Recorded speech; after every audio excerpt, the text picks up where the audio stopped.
Hey, what's going on guys? Broken Machine here today with a quick settings video. A lot of people ask me what my settings are, so I thought I'd show them all in a single video. And we're going to start with controls. So sensitivity 100%. Use what works for you. I like 100%.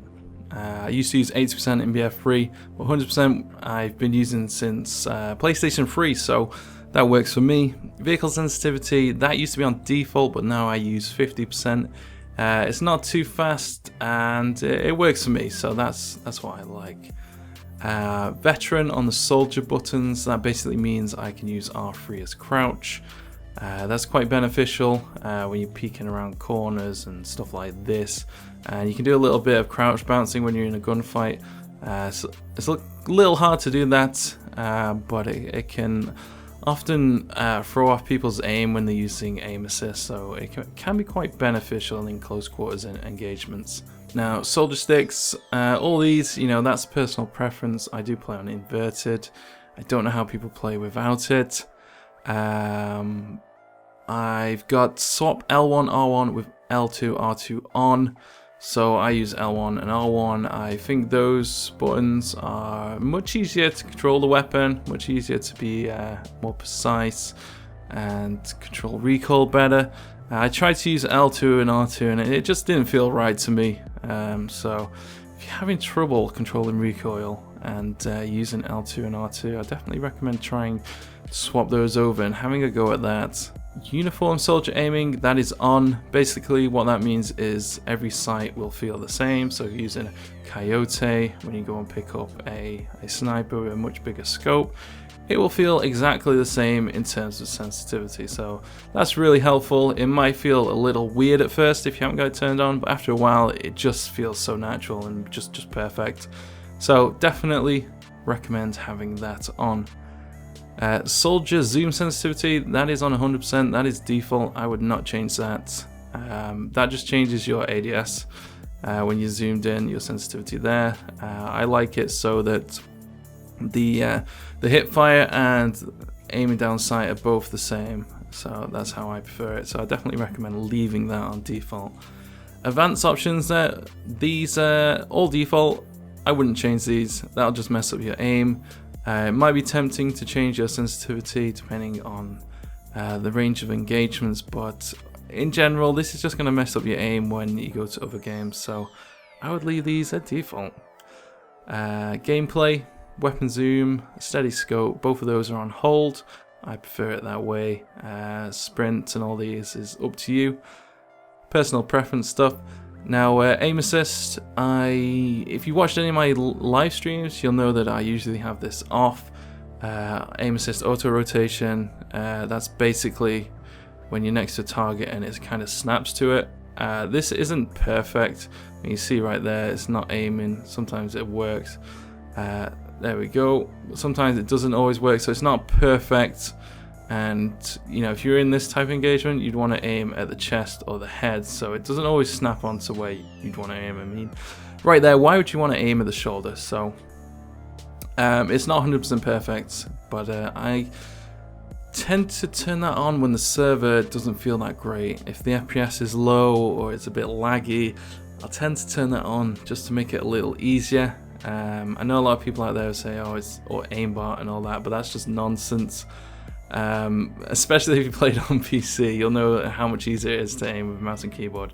And controller is not easy, especially when you're engaging multiple targets. And aim assist, when you are engaging multiple targets, can actually make it tricky to aim at many points. It can be quite frustrating, but I leave it on. Sometimes I turn it off, but I always have aim assist slow down on. That just basically means your aim, your sensitivity will slow down when you're on target, as you can see there. So there's sensitivity, it slows down, speeds up again, slows down, and it speeds up again. I'd definitely leave that on. LMGs, you'll know I use them a lot, and they don't have auto rotation, so you'll never see the LMG just instantly snap on by itself. Reload hint system, these are just personal preference. I leave the kill log on. Basically these, it reduces visual clutter if you turn them off. That's up to you. Squad with joining friends, I turn that off because I hate it when the game changes me around, so I just leave that off. Tutorials are off. You know, less visual clutter, I don't need them. If you're a new player, have them on and then turn them off once you get used to the game. Advanced options, most of these are just on default. Soldier auto leaning, I have that off, so when you're next to a wall, your guy doesn't lean around it. See, it doesn't lean. I hate it.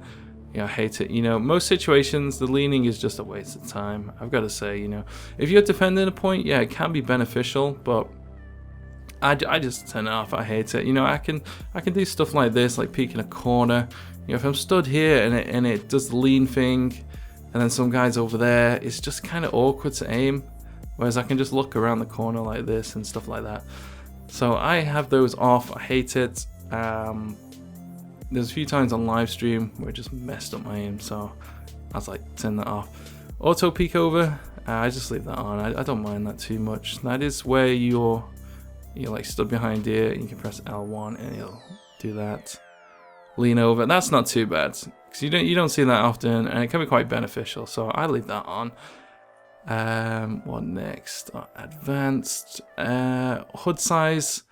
I don't know about these really, to be honest. That's all personal preferences, up to you. I've seen people with massive mini maps by changing the minimap size here. But, you know, again, that's up to you. I wouldn't do it. I think it's too distracting, but that's your call.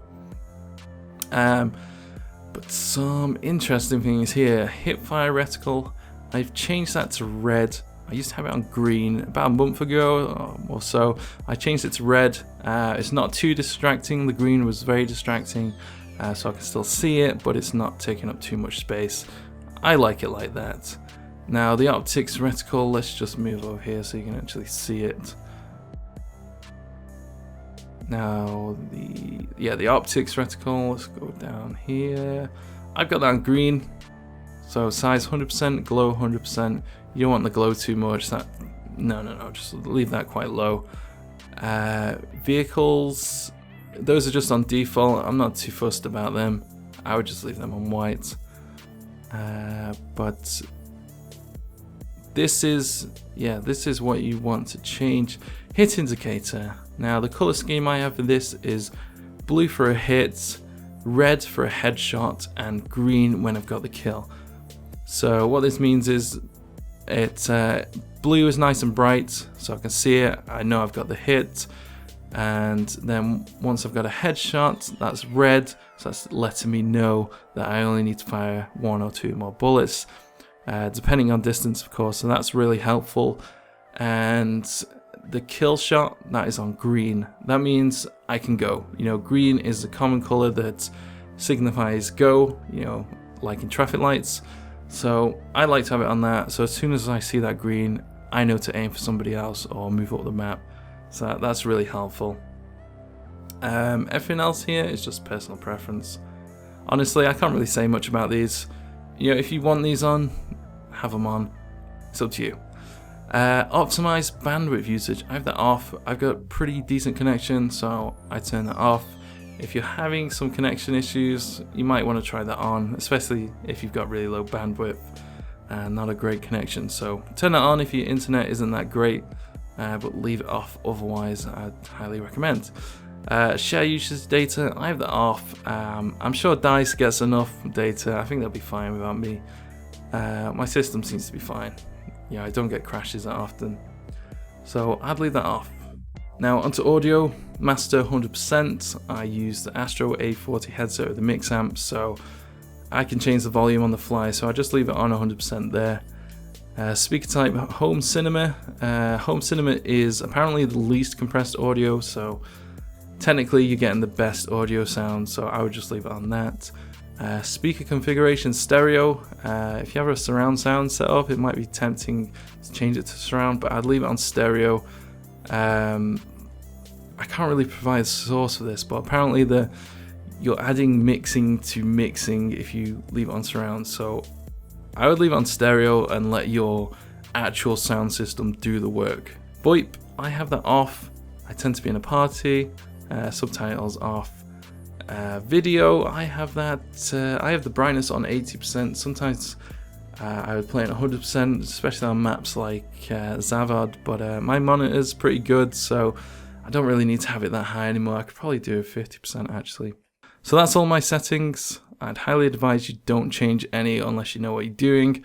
A lot of people, you know, they'll go in a YouTube video, see someone else is using a certain sensitivity, and then they go and copy it, and I would highly recommend not doing that. Mainly because it'll just mess up your aim. You know, use what works. You know, some of the settings like sound and the hit indicators, you know, they can be really beneficial, but don't go change any sensitivity settings. You know, that's just silly. But that's it. That's it for today, guys. I hope you liked this video. Leave me a thumbs up if you did. If there's anything else you want to know, just let me know. I'm going to do a video on how to optimize your connection and your PS4 for online gaming soon, so be sure to check that out. And thanks for watching, guys. I'll see you in the next one. Take it easy.